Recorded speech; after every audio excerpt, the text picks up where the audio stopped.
The land that would one day be called North America stretched wild and endless under a sky untouched by civilization.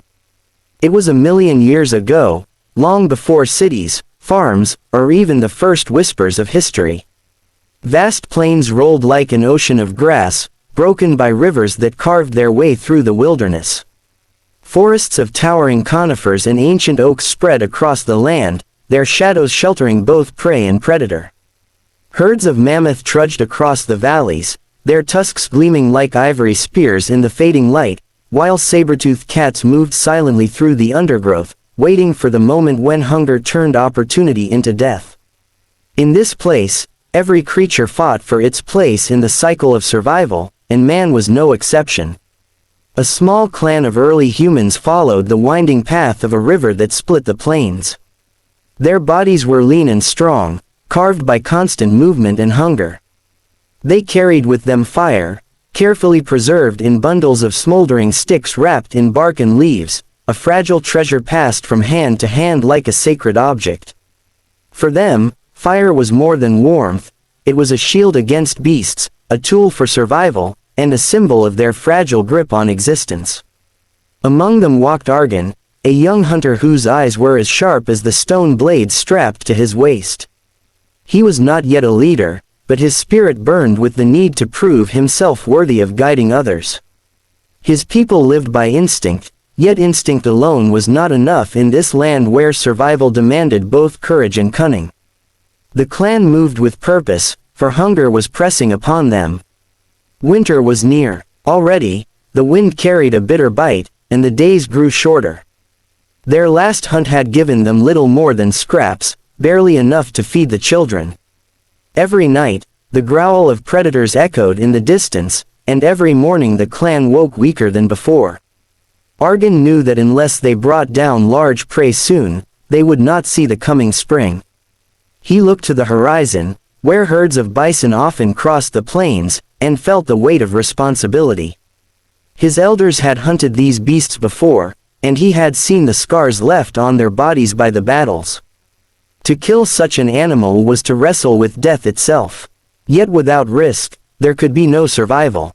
That morning, the clan followed the tracks of a herd imprinted deep into the mud near the riverbank. Each print was enormous, the weight of the animal pressing the earth as though it carried the burden of the world itself. Argon crouched low, his fingers brushing the edges of the tracks. They were fresh, no more than a day old. His heart quickened. He turned to the others, their faces hollow with hunger, their eyes fixed on him with silent expectation. It was decided, they would follow the herd. Their plan was dangerous but necessary, to drive the bison toward a natural trap, where the land dipped into cliffs that fell into a rocky gorge. There, speed and panic would be the hunters' allies, and strength alone would not be enough for the beasts to escape. The hunt began at dawn. The clan spread across the plains, each carrying spears with stone tips sharpened by hours of careful work. The women and older hunters carried torches, smoke rising in thin gray trails as they prepared to frighten the herd. The children and the weak were left behind in a makeshift camp, their safety entrusted to the fire that smoldered in the center. The air was tense, charged with the knowledge that failure meant more than hunger, it meant death, not just for individuals, but for the entire clan. The hunters crept closer to the grazing herd, silent as shadows, hearts pounding in rhythm with the earth beneath their feet. Argon felt the heat of the torch in his hand as he crouched low, waiting for the signal. The bison were immense, their shoulders higher than a man, their breath steaming in the cool morning air. He studied them carefully, searching for weakness, a limp, a slower gait, a younger animal straying from the safety of the group. At last, one of the elders gave a low call, a sound that echoed like a bird's cry. In an instant, the plains erupted into chaos. Hunters leapt to their feet, shouting, waving their torches, and throwing stones. The herd bellowed in terror, surging forward like a wave of flesh and bone. The ground trembled, dust rising in clouds as hundreds of hooves thundered across the earth. The plan worked. Panic spread through the herd as the hunters closed in, driving the animals toward the cliffs. Argon sprinted alongside his kin, his lungs burning, his legs pounding against the earth. He could taste the dust in his mouth, feel the weight of desperation pushing him forward. A massive bison broke from the herd, stumbling as it tried to turn. Argon's eyes locked on it. This was their chance. He let out a cry, raising his spear high, and others joined him. Together, they drove the beast toward the edge. Its hooves scraped against stone, its eyes wild with fear. The hunters launched their spears, sharp points piercing thick hide. Blood sprayed into the air, hot and metallic. With a final, desperate lunge, the bison crashed to the ground, its massive body trembling before it stilled. The hunters fell silent for a moment, breathless, staring at the fallen giant. Then, slowly, voices rose in low chants of gratitude. This kill was not just meat, it was life itself. Around the body of the beast, the clan gathered, their hands touching the hide, their voices murmuring in reverence. They had stolen from death, and for that, they offered thanks. Knives of stone carved into the flesh, stripping away meat, tendons, and hide. Every part of the animal would be used, its bones for tools, its hide for shelter, its sinew for bindings, its meat for the hunger that gnawed inside their bellies. For the first time in weeks, the clan felt hope burning in their chests. As the sun dipped low, painting the sky in streaks of red and gold, the hunters carried their prize back to camp. Fires were lit, and the scent of roasting meat filled the air. Children laughed for the first time in many days, their small hands clutching pieces of meat, their faces smeared with grease and joy. The elders chewed slowly, savoring every bite, their eyes reflecting the flames. Argon sat close to the fire, his muscles aching, his hands still stained with blood. He felt pride swelling within him, but also unease. For even as the clan feasted, the wilderness around them watched. The scent of blood carried far on the wind, and predators would surely come. That night, as the fire crackled and the clan huddled together, distant growls echoed across the plains. In the darkness, eyes glowed, watching from the trees. Saber-toothed cats, drawn by the kill, crept closer with every passing hour. Argon gripped his spear tightly, his gaze fixed on the shadows beyond the firelight. The flames flickered, casting long shapes that danced like spirits. Fear pressed against his chest, but he did not let it show. He knew that this was the truth of life in this ancient land. Survival was never permanent, only borrowed from the wilderness. Tonight they had claimed victory, but tomorrow the struggle would begin again. Their footsteps pressed into the earth not as conquerors, but as fragile survivors on the edge of existence. Days slipped into weeks as the clan pressed deeper into the heart of the wild land. The air grew sharper, colder, each breath biting into their lungs like frost. Rivers that once flowed freely were now edged with ice, and the winds that swept across the plains carried with them the scent of snow. Still, they marched, driven not by choice but by necessity. Food was never guaranteed, safety was always fragile, and the land showed no mercy to those who faltered.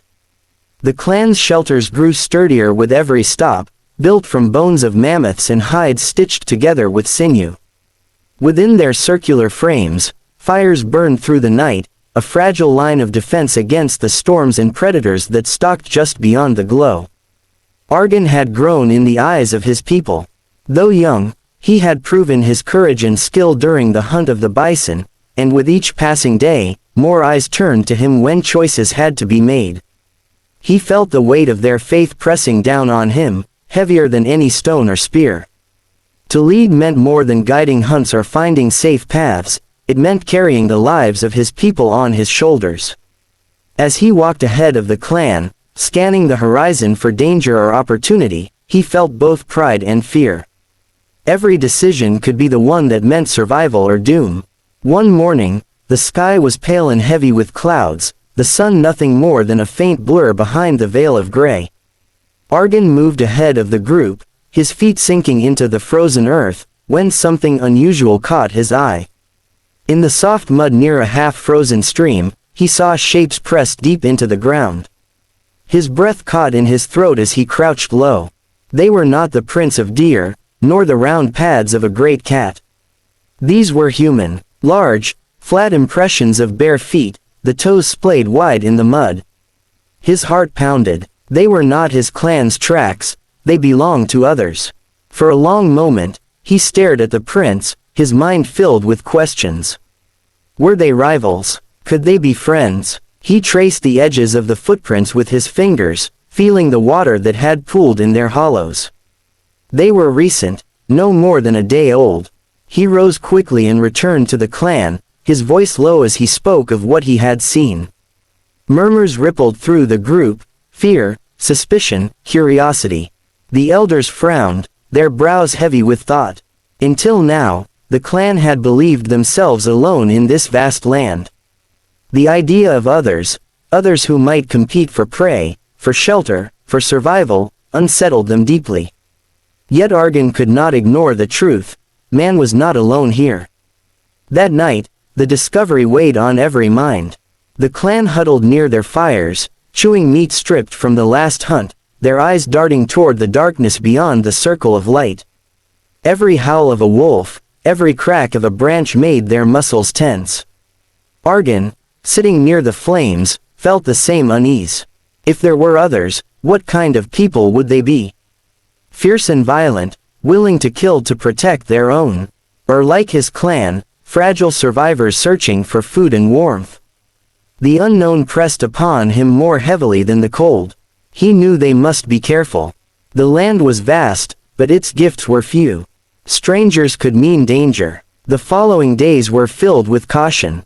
Scouts were sent ahead to watch for signs, while the main group stayed close to the river. Food was gathered where it could be found, roots dug from frozen soil, fish speared through holes cut in the ice, and small game caught in snares.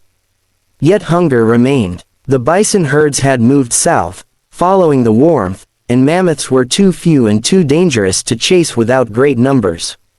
The clan grew thin again, and with hunger came short tempers, whispered doubts, and fear of what lay ahead. Argon felt it all pressing on him, yet he pushed forward. To stop was to die. One evening, as snow began to fall in thick flakes that swirled in the wind, Argon walked to the edge of their camp. His eyes scanned the whitened plains, and for a moment, he thought he saw movement in the distance. A figure, upright, dark against the snow. His chest tightened. He blinked, and the figure was gone, swallowed by the storm. Was it a trick of his tired eyes, or had he glimpsed one of the strangers whose prints haunted his thoughts? He did not tell the clan that night, for fear it would spread more panic. Yet in his heart, he knew they were being watched. The snow fell heavier in the days that followed, burying the earth in white silence.